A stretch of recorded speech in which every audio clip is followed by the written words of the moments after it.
Okay, welcome back to section 2.3, using e-commerce. So this should be a pretty brief one. Um, explain the role of e-commerce in daily life. Most people are probably using e-commerce every single day, probably spending too much money too. Using e-commerce in business transaction, you may be doing some of that. E-commerce in personal transactions, things like eBay and things like that. And then we'll talk a little about e-commerce deals very shortly because I don't have great deals. My wife is better at this than me. So there's three types of e-commerce. Makes sense to think about business to consumer, consumer to consumer, and business to business. So the one that you're probably most familiar with is business to consumer. So this would be, again, going back to the example we used several times now, Amazon. So this is some company, Amazon, or Target, or Walmart, or any of the Barnes and Noble, any place you go online to buy something, any clothing type store, selling something to you as an individual consumer. Consumer to consumer, that's when you as an individual are probably selling something to someone else. So I don't know if Etsy is something like that, but maybe some of these small things where you're an independent, people like with this COVID thing are selling masks online. Probably the easiest one to look at is like an eBay. So you have something in your house you don't want anymore, you don't want to have a garage sale, and you don't want to give it away, you're trying to make some cash. So you put it up on there, you're offered for a certain amount of money, another individual finds it, wants it, and then sends you some money or sends the money via PayPal, and then you turn around and send him or her the particular object. So it's two people, you're not companies, they're just two individuals doing something together. And the last one is business to business. So this would be if you're working for a company and the company's buying from another supplier, or think of it, CCBC wants to buy office supplies for the faculty and the staff. So they go to an Office Max website and they buy stuff from Office Max, for pens and pencils and things like that. So it's not individuals, it's two businesses that are actually working with each other. So pros and cons for you, the consumer. I mean, a lot of pros, variety, convenience, and budget. So when I was growing up, we didn't have e-commerce. You would go down to the local store. If they had it, it was there. If they didn't have it, you're out of luck. Had to go to another store, or maybe they had to order it if you could do it, which of course right there is not very convenient. Convenience, especially during this COVID-19, the ability to order lots of stuff online and have it delivered really made a lot of people safer. So especially groceries, you could order things from Whole Foods or Giant Eagle and have those delivered directly to your house. Pizzas, good example. When I was growing up, again, actually, I think they'd have pizza delivery, but the pizza could be delivered, but you couldn't order it online. Sometimes we order like Starbucks. You order Starbucks online, and then when you get there, it's ready. Lot more convenience. And then budget. So with, again, going back to my original example, if I would go down to my town I grew up in and try to buy something, and it was $24.95, and they had, my choice was to pay $24.95, or maybe go look otherwhere. But since it was there and I didn't know if it'd be someplace else, I'd buy it. Well, now you can shop around on the internet in Best Buy or Amazon or any of the other shops, Walmart or Target, and find maybe a better deal. So you can actually, because it's available, it usually reduces the cost to the customer. So all these things are real positive with respect to e-commerce. Now, some of the negatives, we talked a little bit about at the end of the last short little lecture, is security. So I've been a victim of having some of my credit card information hacked. It hasn't really hurt me. I haven't had any identity theft issues, but because you're providing information on payment to these organizations, these businesses, if they have a problem, you could wind up being in a lot of trouble because someone could get your personal information.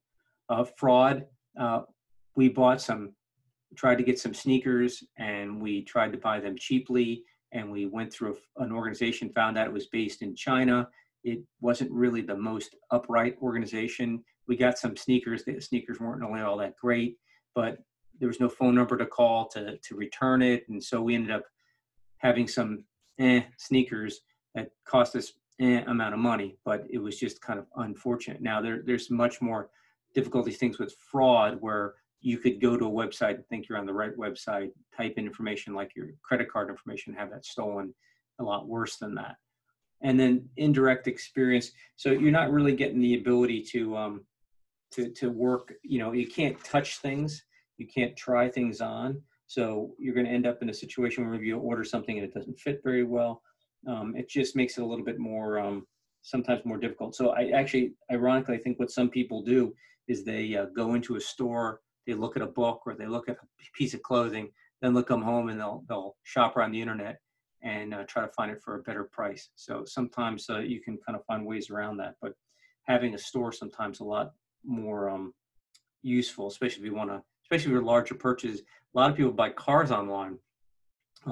That's really hard for somebody like me who's never done anything like that. Buying cars is very expensive. The idea of just buying it online seems kind of crazy, but more and more people do it. Business to business e-commerce. We talked a little bit about this. This is really just transferring stuff between businesses. So there was a company that is no longer in business. They actually got bought, called Free Markets, that was based in Pittsburgh. And what they would do is they would go into a company and find the important parts of their bill of materials. So for example, if you're going to build something and you had these screws that you needed and you paid, you know, $50 for 100 screws, they would create an online auction between businesses that would have them bid against that, maybe drive that screw from, you know, $5 a screw down to $2 a screw or 10 cents a screw or something. So it ends up driving the cost down to the business, and the business then can either make more money or pass those on to the savings onto the customers to be more competitive.